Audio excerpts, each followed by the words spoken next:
10. Vous savez, qui ici est conscient qu'on est dans un combat? Amen. Je vais vous dire, là, mon téléphone ne dérougit pas. Il y a des gens de l'Église qui souffrent. Il y a mon téléphone spirituel aussi, là. Il y a des gens, je m'aperçois, là, écoutez, après qu'elle ait prêché, Christine, là, pauvre, sur le carreau. Mario, il s'est fait attaquer à la planche. Lise, et regardez ça, là. On est dans un combat. Est-ce que vous savez que c'est un bon signe? Est-ce que vous savez pourquoi c'est un bon signe? On est en train de déranger quelqu'un. On est en train de déranger celui qui tient grande ouverte les portes de l'enfer pour que le monde rentre. Mais lui, il veut empêcher les gens d'en sortir. C'est là qu'on est. C'est ce qu'on est en train de faire. Pour l'instant, là, nous autres, ce qu'on est en train de faire, on est en train de se réveiller. Je pense que c'est ça qui se passe. Et puis là, on est en train de se réveiller, là, puis tout d'un coup,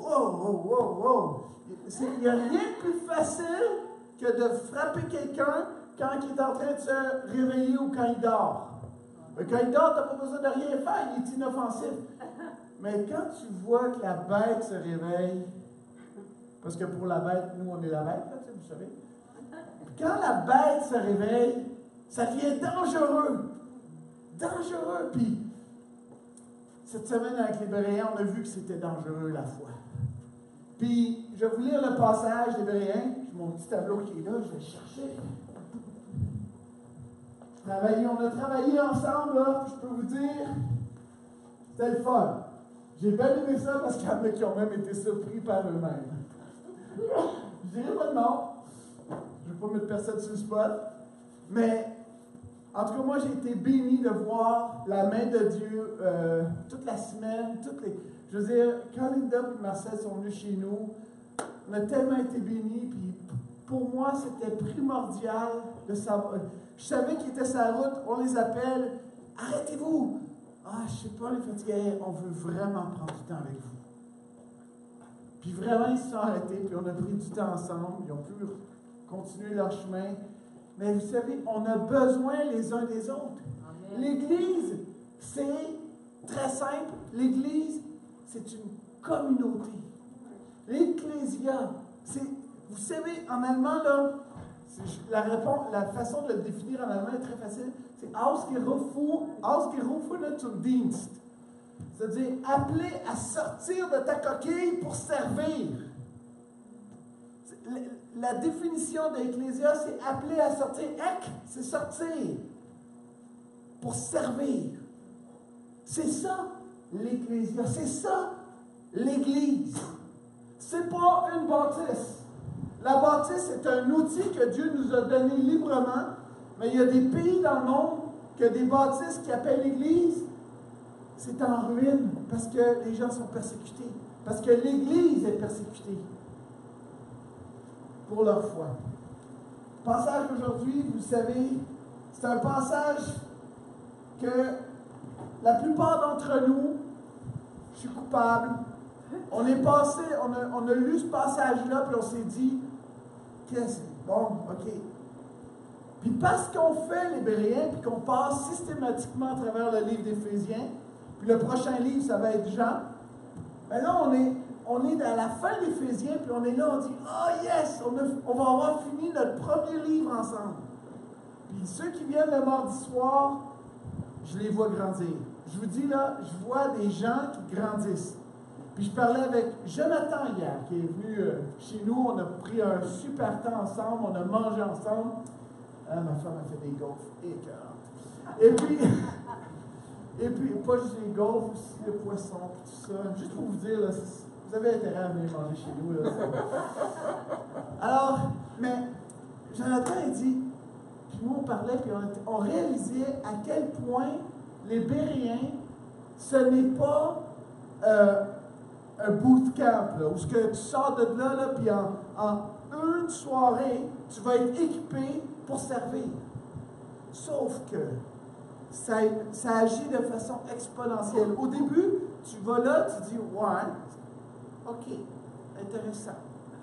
La parole de Dieu, qu'est-ce que tu veux? Tu y retournes une deuxième, troisième, quatrième fois, puis là, il se passe quelque chose. Il y a un feu qui grandit en toi. Puis en moi là, je suis au Béréen, là, je fais comme, wow, à chaque fois. Puis c'est pas moi qui parle la plupart du temps. C'est quand même cool. C'est vous autres, c'est toutes les autres personnes qui sont là. Puis moi, je fais juste de donner la parole à l'un, donner la parole à l'autre. Puis on est enrichi parce que l'autre apporte. Parce que l'autre répond, tu sais, je suis pas d'accord avec ce que tu dis. Puis là, mardi, c'était vraiment, vraiment, vraiment bon. Il y en a un qui dit, dis-moi,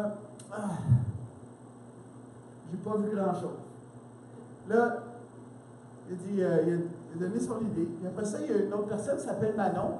Manon, elle arrive, elle dit, hey, dis-moi, là, elle dit, Éphésiens, là, c'est pas cette église-là dans Éphésiens qui dit, attends une minute, là, elle va lire Éphésiens, elle va lire l'Apocalypse 2, et puis là, regardez ce qui est écrit là, sur l'église d'Éphésiens. Attends une minute, je trouve, Pergame, l'église d'Éphèse, chapitre 2, verset 1. As-tu le temps, Josias?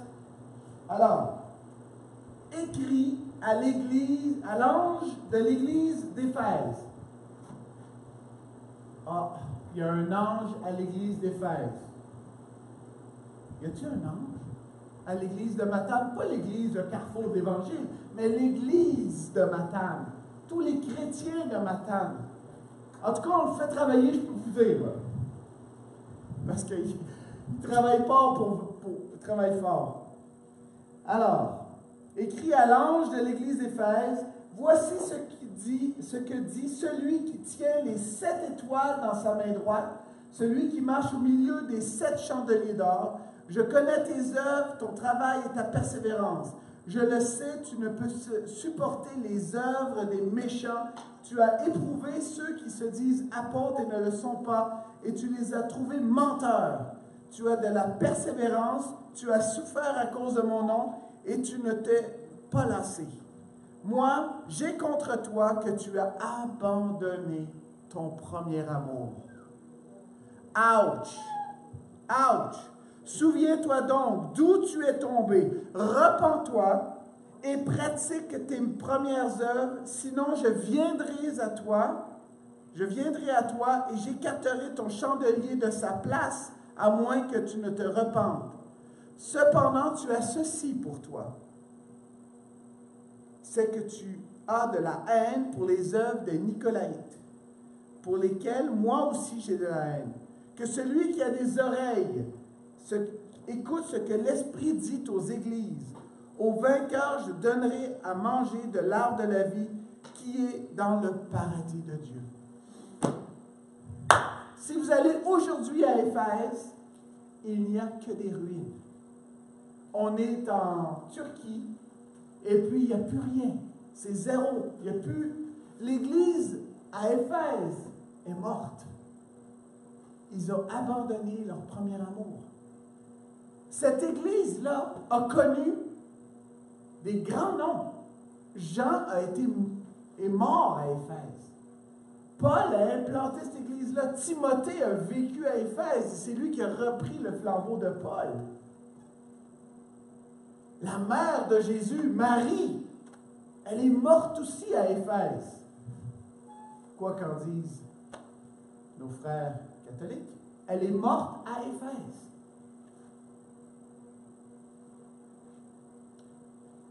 Mais ce n'est pas avec elle qu'est mort le premier amour.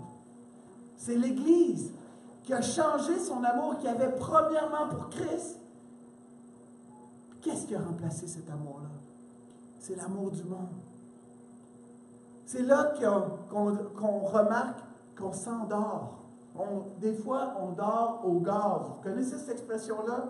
Bien, imaginez, il y a un petit câble ici là, qui est rentré dans l'Église puis qui essaye de nous endormir avec un gaz spirituel, qui essaye de nous attirer le plus possible avec les choses du monde. Faites de l'argent, c'est très important. Si tu n'as pas 3 millions de dollars à ta retraite, oublie ça, tu vas être pauvre. C'est ça que le monde dit. On a absolument besoin de 2 salaires pour vivre. Ben moi, je dois avoir un problème. Parce que j'ai un demi-salaire pour 5. Moi aussi. Moi aussi. Puis je vous dis ce qu'on vit est extraordinaire. On voit la provision de Dieu parce qu'on décide d'avancer. On avance, hein? On avance dans la gloire de Dieu. Puis pas parce que Gengis est super hot, parce que Gengis est un homme de foi, non, parce que je suis faible. Puis je reconnais ma faiblesse. Puis combien de fois je viens ici puis je dis je suis vraiment pas hot. Puis Maryse a dit « Oh, j'aime ça quand tu dis ça! »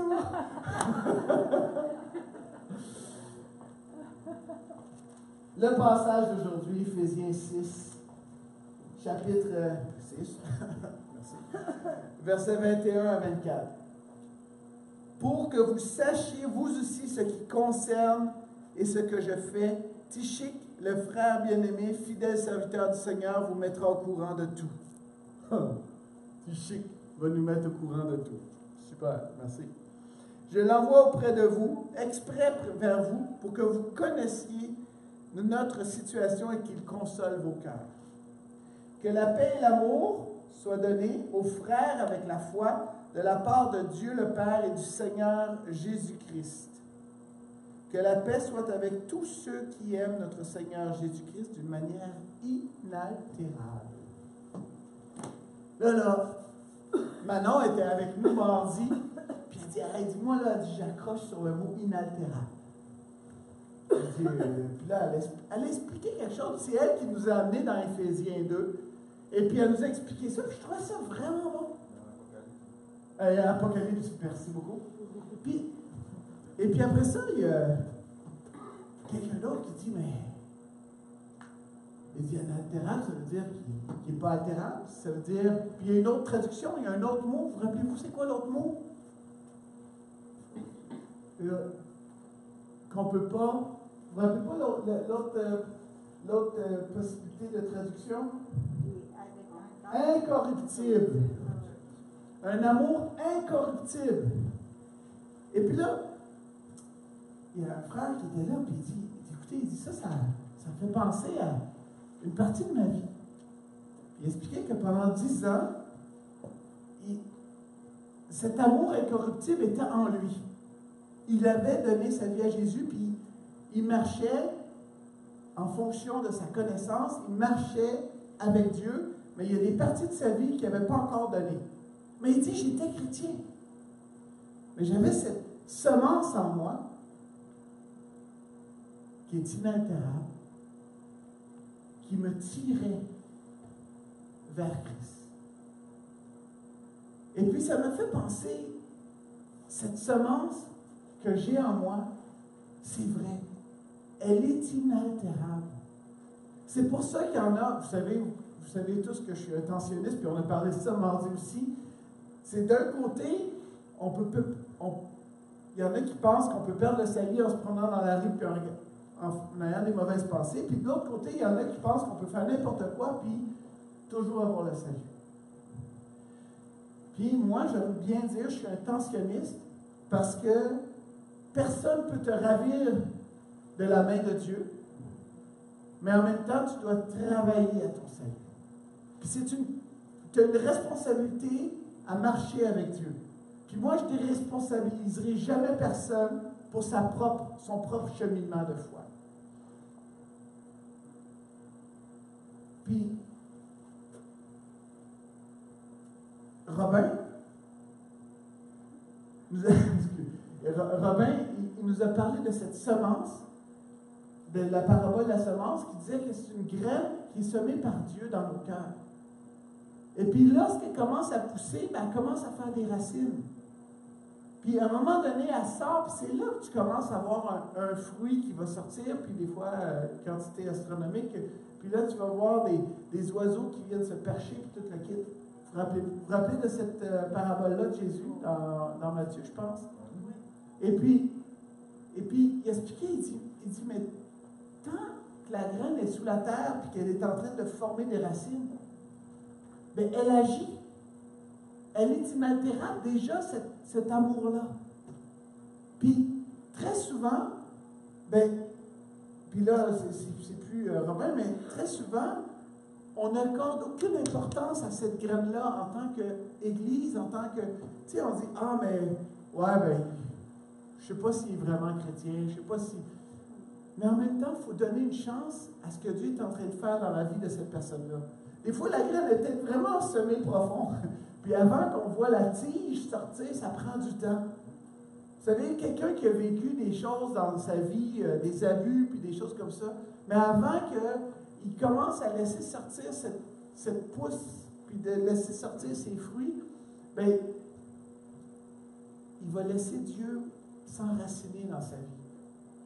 Puis on ne le voit pas, ça. D'ailleurs, moi, ce que je trouve vraiment impressionnant, c'est qu'il dit que la grâce soit avec tous ceux qui aiment notre Seigneur Jésus-Christ d'une manière inaltérable. Ça veut dire qu'il y en a d'autres qui n'aiment pas Jésus-Christ d'une manière inaltérable.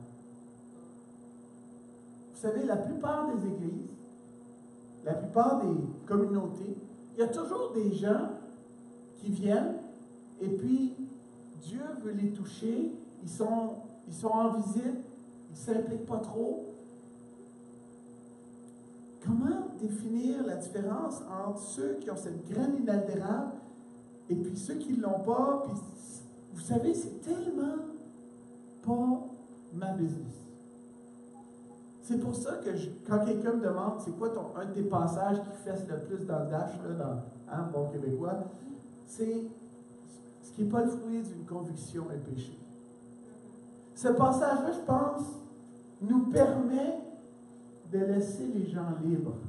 Libres d'avancer à leur rythme, mais aussi libres de marcher dans notre propre conviction.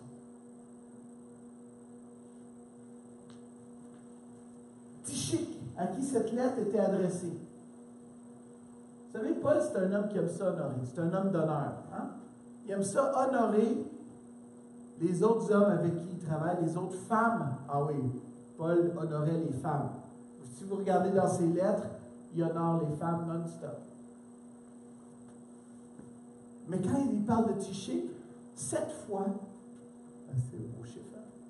On entend parler de Tychik, bien 7 fois c'est positif, à 100 000 à l'heure. Fait que c'est un homme qui a fait ses preuves, c'est un homme qui a les fruits de l'esprit, il a pris de la maturité. Cet homme-là, c'est puissant ce qu'il dit. Il vous mettra au courant de tout. Ça veut dire que Paul a tellement donné sa connaissance à Tychik qu'il peut envoyer Tychik avec sa lettre à Éphèse et puis mettre au courant tout le monde sur tout ce que Paul a comme message qui vient de l'Évangile. Ça me touche énormément.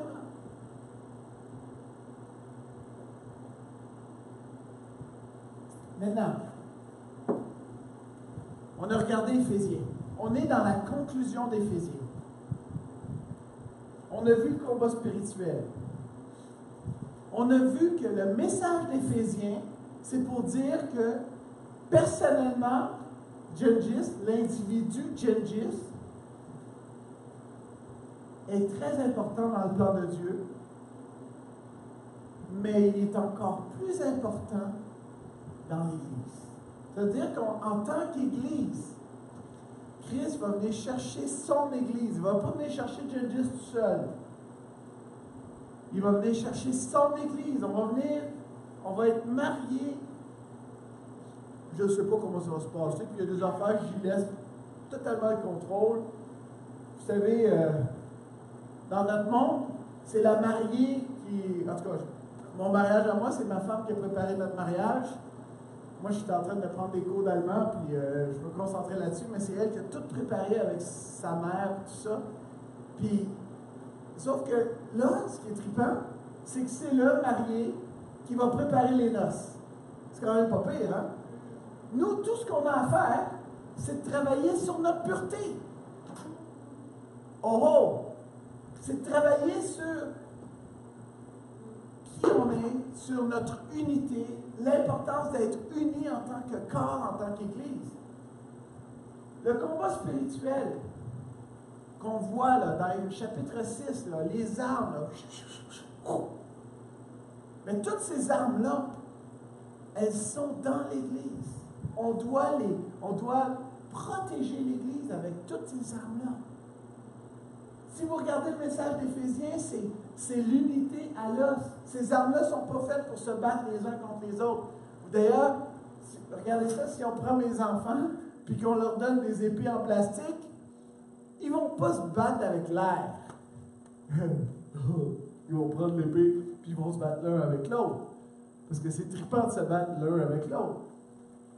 Mais les épées de l'esprit qu'on a, les fruits de l'esprit, tout ce qu'on a, c'est pas pour se battre les uns contre les autres. Puis malheureusement, j'ai vu des gens qui, dans leur même ministère, utilisent l'autorité qu'ils ont reçue de Dieu pour faire du mal au corps du Christ. Mais qu'est-ce que Jésus dit sur le combat spirituel? Regardez dans Matthieu 11, chapitre 12. C'est des gens qui étaient opposés au ministère de Jésus, on voit ça. En fait, je vais lire un peu plus haut, verset 10. Car c'est celui dont il est écrit, « Voici, j'envoie mon messager devant ta face pour préparer ton chemin devant toi. » C'est Jean-Baptiste. Hein? En vérité, je vous le dis, parmi ceux qui sont nés de femmes, il ne s'en est pas levé de plus grand que Jean-Baptiste. Cependant, le plus petit dans le royaume des cieux est plus grand que lui. Depuis le jour de Jean-Baptiste jusqu'à présent, le royaume des cieux est soumis à la violence, et ce sont les violents qui le ravissent. Là, il explique encore, c'est Jésus qui explique, car tous les prophètes et la loi ont prophétisé jusqu'à Jean. Et si vous voulez l'admettre, c'est lui qui est l'Élie qui devait venir, c'est celui qui a des oreilles entende. Encore une fois, que celui qui a des oreilles entende. L'Apocalypse, vous vous rappelez? D'après moi, là, quand Jésus dit ça, là, c'est parce que c'est vraiment pas important. Hein? C'est très important, c'est primordial. Cette phrase, le royaume des cieux appartient aux violents. Et c'est les violents qui s'en emparent. Ça veut-tu dire que c'est violent les uns contre les autres? Non. Au début de ma foi, quand je suis devenu chrétien, il y avait cette graine inaltérable de l'amour du Christ qui est venu se poser dans mon cœur. Mais j'avais une grâce spéciale, puis je vous dis, c'est vraiment une grâce spéciale. J'avais un groupe de 5 couples chrétiens matures, chez qui je pouvais aller sonner tout le temps. Je pouvais aller cogner à la porte de l'un de l'autre quand je voulais, pour leur poser des questions, pour pleurer, puis chercher Christ. Puis je le trouvais tout le temps. Je dis toujours, j'ai été dans un cocon spirituel au début de ma foi. Un privilège que j'ai eu. C'est un privilège parce que je rencontre tellement de gens qui n'ont pas eu ce privilège. Je vois des chrétiens, ça fait 20 ans qu'ils sont chrétiens. Ils n'ont jamais été dans un cocon spirituel comme moi j'ai été. Je comprends que c'est un privilège que j'ai eu. Mais la souffrance que ces gens-là ont, elle est immense. Puis il y en a parmi vous. Vous avez été peut-être 20, des fois 30 ans. Vous avez avancé avec le Seigneur, mais vous n'avez pas, il n'y a personne qui a pris votre main pour vous apprendre à devenir un disciple. Moi, j'ai eu ce privilège-là. Puis il y en a ici qui l'ont eu aussi. Avec mon premier pasteur. Amen. J'ai vu une vie de foi tellement grande que j'ai jamais décroché. Amen. Mais ça, c'est parce que tu avais cette graine inaltérable. Vous savez, quand on reçoit cette graine inaltérable, où ce que Christ vient en nous, même si on ne fait pas de nous un disciple, on va quand même s'accrocher à Dieu, tant bien que mal. Mais on a besoin de devenir disciple. Et puis, malheureusement, dans notre société individualiste, on donne la graine de Christ et puis on dit, viens à mes cours de disciples qui sont tous les mercredis soirs pendant 6 semaines, puis après tu vas être un disciple. J'ai vu ça constamment. Un cours de disciple. Excuse-moi, déjà le mot cours puis disciple, ça ne va pas ensemble. Un disciple, en Allemagne, là, c'est assez clair. Là, je parle de l'Allemagne parce que pour moi, c'est un pays merveilleux. J'ai rencontré la plus belle femme du monde dans un château en Bavière. Mais une des choses que ma femme, elle a suivi une formation, ils appellent ça ménagère de ferme. C'est pas pire, hein? Vous comprenez qu'elle est très excitée ces temps-ci parce qu'on va en avoir une. Mais sa formation, ça durait 3 ans. La première année, c'était le 2 tiers de l'enseignement où elle allait à l'école, puis le tiers, elle était sur une ferme, et puis la fermière lui montrait comment faire des tâches qu'elle faisait. Puis, il y a des choses que ma femme connaissait déjà, parce qu'elle était déjà très bonne cuisinière avant même de commencer sa formation. Puis, il y a d'autres choses qu'elle ne connaissait pas du tout, qu'elle a apprises. Mais la fermière lui apprenait son travail. Et puis, la deuxième année, c'est moitié cours, moitié formation. Puis la troisième année, c'est 1 tiers de cours et 2 tiers formation. Puis plus tu avances, plus ton salaire augmente. Puis après 3 ans, tu as une formation en apprentissage pour faire ça. Mais de nos jours, ça ne marche plus comme ça.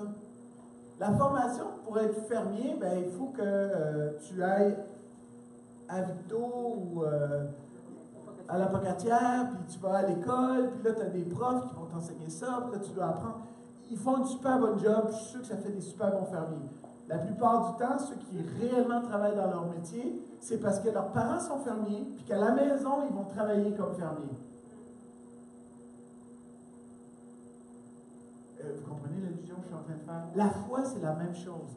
Quand vous rentrez dans l'Église, et puis que quelqu'un vous prend la main, puis vous demande, viens avec moi, on va faire du ministère ensemble.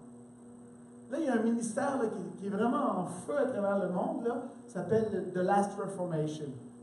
C'est un ministère, là, j'aime beaucoup ce qu'ils font, mais ils ne sont pas tensionnistes. Ils vont dans une direction totalement d'un côté. Ils laissent un petit peu l'Église de côté. Puis à mon avis, c'est là qu'ils font une erreur. Mais j'aime beaucoup ce qu'ils font ici. Parce que moi, j'en ai besoin de ce qu'ils font ici, parce qu'ils font des disciples d'une certaine façon. Au moins, les gens sont accompagnés dans leur développement de leur foi. Puis c'est là où on doit apprendre de ces mouvements-là qui peuvent nous paraître un petit peu bizarres. Surtout les vieux pasteurs, quand tu es habitué comment ça marche l'Église, puis là, tu arrives avec une nouvelle façon, mais là, c'est dur. Mais on doit apprendre de ces mouvements-là, puis prendre ce qui est bon. Puis je vois Joël Dumaine à Sainte-Julie, il a pris ce qui est bon là-dedans. Fait que là, lui, tu vois, il a été chercher ce qui est bon en ça, et puis lui, il garde l'Église au cœur du message. Puis là, avec son appel, lui, il y a un appel pour le Québec où il amène les gens à voir Génération Unité. Fait que si vous n'avez jamais été à GU, ça vaut la peine d'y aller. Mais encore là, ça ne fera pas de vous des disciples. Ce qui va faire de vous un disciple, c'est de vous impliquer dans votre Église, puis que quelqu'un vous prenne la main spirituellement, et puis vous accompagne dans votre tâche spirituelle, là où Dieu vous a doué. Puis des fois, dans des domaines où ce que Dieu ne vous a pas doué, ou ce que ce n'est pas votre tasse de thé.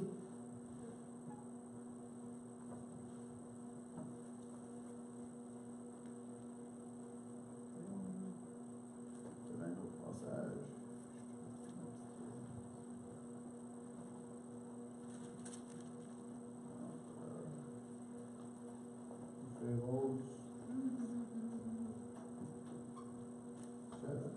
Dans 1 Jean, on va aller dans 1 Jean, heureusement je m'en rappelle maintenant. Voilà. Alors, chapitre 8. Celui qui commet le péché est du diable. Chapitre 1, Jean, chapitre 3, verset 8. Merci beaucoup, Bertrand. Huguette. Alors, celui qui commet le péché est du diable, car le diable pêche dès le commencement. Le Fils de Dieu est apparu afin de détruire les œuvres du diable. Point. Là, vous allez me dire, ben, c'est rough, là, moi je pêche. Puis, je suis d'accord avec vous, ça m'arrive aussi de pécher. Donc, vous savez quelle est mon origine. J'étais du diable. J'ai appris à pécher dans le royaume de Satan. J'ai honte de mon côté pécheur. J'ai honte de mon côté méchant. J'ai honte de la haine que j'avais envers mes frères, mes sœurs. J'avais pas de frères, mais envers ma sœur, des fois même mon père. J'ai prononcé des paroles tellement méchantes envers lui, pas directement parce qu'il m'aurait battu, mais cet homme-là souffrait énormément. Puis malgré tout ça, puis je ne veux pas justifier votre péché, je ne veux pas justifier le mien. J'ai été victime. J'ai appris à pécher par mes parents, par mes amis, par mon environnement, par la société. Hey, ils mettent ça sur un plateau d'argent. Puis essayez de marcher avec Dieu. Faites vraiment des efforts. Puis plus vous allez faire des efforts, puis plus vous allez vous rendre compte que c'est dur des fois de marcher sans péché. Vous allez réussir une journée, là, vous dites, attends, j'ai réussi une journée, là. Hey, je me souviens pas d'avoir péché, là. Hey, je suis vraiment hot, je suis tellement... Hey, wow, je suis vraiment hot. Oh, merde. Ça y est. Venez de couler. Non. Le royaume des cieux appartient aux violents. C'est les violents qui s'en emparent. Puis, vous savez, ces 5 couples, quand j'étais jeune chrétien, puis que je pouvais aller cogner à leur porte, je peux vous dire, là, je suis sûr. Ah non. Ah, c'est Gengis. OK. Là, je l'ai entendu, là, après coup, là. À un moment donné, j'ai dit, puis, comment j'étais quand j'étais jeune chrétien?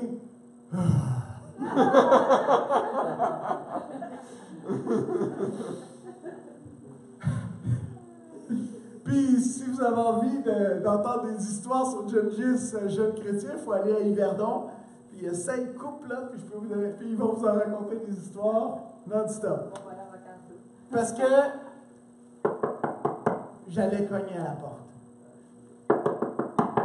J'allais cogner à la porte. J'étais envahissant.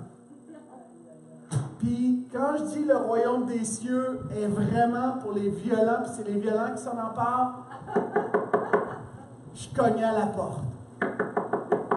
Je cognais à la porte, non-stop. Je vous dis, là, je lise la parole, là, voyons donc, attends une minute, là. Je mets la porte, je m'en vais. Hey, Jean-Luc! On est en train de manger, Gengis. Rentre, viens manger avec nous. Yeah. Puis là, je m'asseyais, puis là, je disais, tu veux un café, Gengis? Ah oui, volontiers! Tu veux un petit morceau de raisinet? Ah ben là, je peux pas dire non.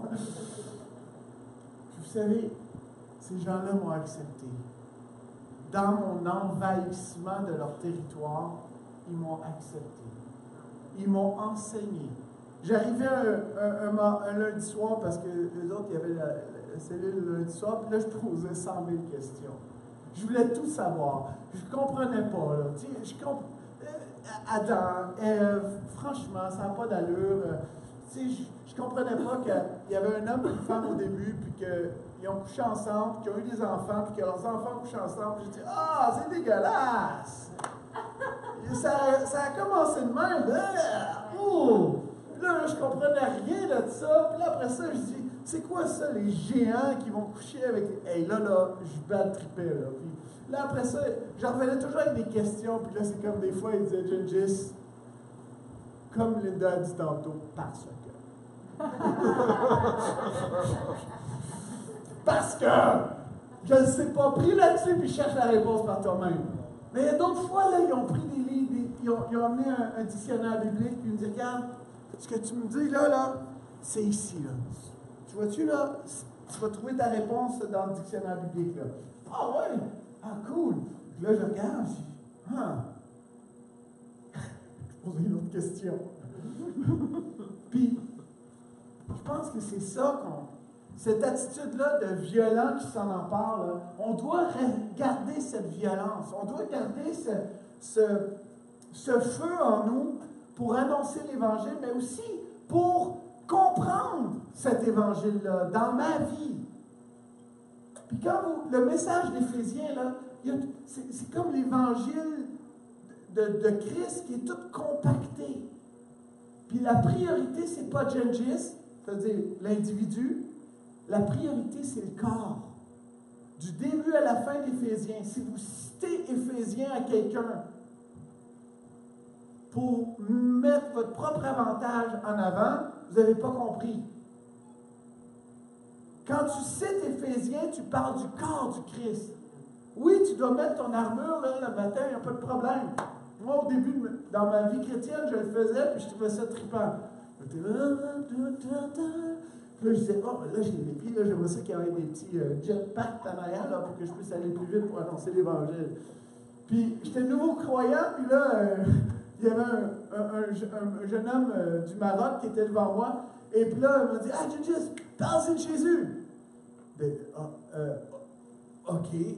Je ne savais pas comment parler de Jésus. Il me posait plein de questions, puis lui, là, il était pro dans sa religion. Là, je prends ma Bible, je dis, OK, il me dit quelque chose, là, sur le col, là. Là, je ne comprenais pas. Puis là, j'allais cogner aux portes. Puis c'est ça, il ne faut pas avoir peur d'être confronté dans sa foi. Parce que Pierre nous appelle à toujours être prêt à répondre. C'est-tu Pierre ou c'est Paul? C'est Pierre. Pierre qui dit d'être prêt toujours à répondre aux gens, à défendre notre foi. Le problème, c'est qu'on a peur de défendre notre foi, fait qu'on reste cloîtré chez nous, puis des fois, quand quelqu'un cogne à la porte, on ne répond pas, parce qu'on ne veut pas qu'ils voient à quel point notre chambre, notre maison est à l'envers, alors que tout ce qu'ils veulent, eux autres, c'est connaître ton cœur, puis que c'est des violents qui veulent découvrir Christ. Moi, je vous dis, là, j'aime tellement ça quand les témoins de Jéhovah viennent chez nous, là. J'aimerais ça qu'il y en ait un à un moment donné qui cogne. Puis, il revient une deuxième fois, je dis. Ça m'est déjà arrivé une fois, il est venu 2 fois avec un autre. Un plus connaissant. Ou un enfant, souvent des enfants. Puis avec mon chum, j'habitais avec un ami qui s'appelle Jean-Sébastien Morin, qui est pasteur lui aussi. On habitait ensemble, puis lui, il avait pogné à la brocante, il avait pogné une Bible d'études des témoins de Jéhovah. Fait que là, il y en a un qui arrive, il dit, Gengis, il y a des témoins de Jéhovah! Wouhou! Ah ouais, viens. Là, il sort sa Bible d'études, il met son dictionnaire grec, et puis il met son évangile grec, puis là, on est là. Hey, on les a bouffés tout crus. On les a massacrés, je vous dis, là. Mais on a perdu 2 personnes. Mais écoute, il ne pouvait pas en placer une. Il dit, oui, tel verset dit ça. Ah oui, on prend la Bible des témoins de Jéhovah avec la Bible d'études. Ouais, c'est vrai, tu dis, mot à mot ce qui est écrit dans ta Bible. Cependant, si on va dans le grec, et puis là, on expose le grec, on prenait tous les 2 le même cours de grec ensemble. Fait que c'était pas possible de placer quoi que ce soit. Avec le temps, Jean-Sébastien s'est adouci, et moi aussi. Mais on a eu du fun à le faire. Je vous dis, mais c'était méchant. C'était mon côté, je vous dirais, là, la connaissance, c'est là qu'on peut dire la lettre tue. Il y a une excitation de le faire. Je vous dis, c'était trippant de le faire. Mais c'est aussi trippant de le faire que d'être dans un ring puis de faire des combats de boxe quand tu sais que toi, tu es un poids lourd, puis l'autre, c'est un poids léger, puis que tu vas l'assommer. C'est triste. Puis j'ai honte de ce que j'ai fait à ce moment-là. Maintenant, quand il y a un témoin de Jéhovah qui arrive, j'argumente plus sur la parole. Ça ne sert à rien. Parce qu'ils ont été mindés comme ça, ils sont dans une petite boîte, puis tu ne peux rien faire. Je leur parle de ma vie. Qu'est-ce que Dieu a fait récemment? Qu'est-ce que Dieu a changé dans ma vie? Comment j'étais avant, quand je ne connaissais pas Christ encore? Puis qu'est-ce qui s'est passé depuis ce temps-là? Puis ça transforme. Ça transforme tout. Une fois, j'avais parlé au Seigneur, il y avait des témoins de Jéhovah hier partout. Ça disait une secousse qui venait chez nous. Puis moi, ça m'attristait de voir ces gens-là qui sortaient bien habillés. C'est pas des gens, c'est des bonnes personnes, puis ils veulent transmettre quelque chose, ils emmènent leurs enfants, puis ils font ça de bonne volonté. Puis j'ai au Seigneur, j'ai dit, moi, là, regarde, je suis même pas prête à faire ça, moi, les autres, tu portes la porte à tous les samedis. Puis j'ai dit, moi, qu'est-ce que je suis, moi, pourquoi moi, je suis dans la vérité, puis les autres, tu sais, ils n'ont pas Jésus. Puis le Seigneur, il m'a répondu, le Seigneur m'a dit, il y a une différence entre eux autres et toi. Toi, tu as l'amour de la vérité pour être sauvé. C'était ça la différence, que d'emmener une religion, d'emmener des versets, mais si on n'a pas l'amour, de la vérité, on peut tomber dans l'erreur. Mais c'est vrai ce que tu dis, mais en même temps, je te dirais qu'il y a des témoins de Jéhovah qui ont cet amour de la vérité, mais c'est la seule chose qu'ils ont connue. Et puis à un moment donné, quand ils découvrent la parcelle, l'étincelle de Dieu en toi, là, c'est comme, ça fait une révélation. Je peux vous parler d'une église ici à Montjoly. Il a témoigné à un témoin de Jéhovah, qui était un témoin de jéhoviste, là, je ne sais pas comment dire, je ne veux pas dire évangéliste parce que... Mais, et puis, le gars, il avait des maladies au hanche, tout ça. Il a prié pour lui, il a été guéri au complet. Maintenant, ce gars-là, il évangélise tous les témoins de Jéhovah. Il va les chercher chez eux. La même violence qu'il y avait avant, comme un peu un Paul ou un Saul, mais là, maintenant, il l'utilise pour amener les gens dans le royaume de Dieu. Puis c'est là où, rappelez-vous, Éphésiens 6, chapitre,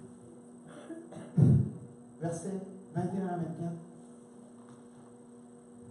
Pour que vous sachiez, vous aussi, ce qui me concerne et ce que je fais, Tychik, le frère bien-aimé, fidèle serviteur du Seigneur, vous mettra au courant de tout. Je l'envoie exprès vers vous pour que vous connaissiez notre situation et qu'il console vos cœurs. Les chrétiens, on a ce devoir de consoler les cœurs. C'est-à-dire que si, où je vais, j'amène le jugement. Si mon frère souffre, puis après que j'aille quitter mon frère, il souffre plus, il y a un problème. Je vous dis, quand quelqu'un vient nous voir et qui veut savoir les vraies affaires, puis qui nous dit qu'il y a vraiment une attitude de repentance, puis on veut avancer ensemble en Christ, il y a une partie qu'on va dire les vraies affaires qui sont à changer, puis qu'on va les accompagner là-dedans, mais il y a une autre partie, on va les bénir. Parce que cette personne-là, apprendre comment son cœur est vraiment, c'est hyper difficile, ça fait mal. Fait que moi, je veux vous encourager. Déjà, si personne vous dit « J'aimerais savoir les vraies affaires », dites-leur pas. Hein? Des fois, quand il y a des gens qui viennent nous voir, ils disent « Hey, Gengis, toi là, je te trouve vraiment... Puis là, il commence à critiquer tout ce que je fais. Puis dans sa critique, il y a zéro positif. Là, je suis là, je dis « OK, Seigneur, cette personne-là... » Là, je me retrouve avec le Seigneur parce que des fois, c'est frustrant parce que cette personne-là, quand des fois, je regarde la vie de cette personne-là, elle vit en conjoint de fait, tu sais, je veux dire, il y a des choses qu'elle fait, puis elle commence à me critiquer, je suis là, je dis, mais Seigneur, là, le Seigneur, des fois, il me dit, elle a raison. Elle dit, mais elle n'a pas disciple encore. Sauf que cette personne-là n'est pas prête encore à être rendue disciple parce que, pour l'instant, elle pense qu'elle est à la viande. Mais en fait, elle a encore besoin d'utile. Puis il y a des domaines dans ma vie, j'ai encore besoin d'utile. Puis elle a frappé exactement ce bouton-là. Elle m'a dit exactement la place dans ma vie chrétienne qui n'était pas super mature. Sauf qu'elle fait abstraction à tout le reste parce que pour elle, cette personne-là, ce petit carré où je suis immature spirituellement dans ma vie chrétienne, bien elle, c'est plus important que toutes les autres. C'est plus important qu'être fidèle à sa femme, fidèle à son mari. C'est plus important que d'attendre son mari. Pour elle, là, cette personne-là, là, ça, ce petit machin-là, c'est hyper important. Puis souvent, quand ça m'arrive des choses comme ça, des fois c'est dur de ne pas réagir dans la chair. Là. Mais je m'aperçois, ben, c'est peut-être qu'elle a raison. Mais ça, c'est mon travail à moi. Puis, je suis en processus, puis je ne suis pas arrivé encore. Puis c'est pour ça qu'on a besoin du corps du Christ. Parce que des fois, j'ai besoin d'un autre frère qui vient, ou une soeur, qui va dire « Hey, vraiment, là, ça fait du bien. Ce qu'on vit, là, merci de m'avoir accueilli chez vous. Merci d'avoir fait de la bonne nourriture à ma femme. Puis moi, d'avoir pris un café avec une autre pendant que ma femme faisait à manger. » Dieu est puissant, puis il peut transformer nos vies. Amen. Puis il peut transformer seulement si on est volontaire.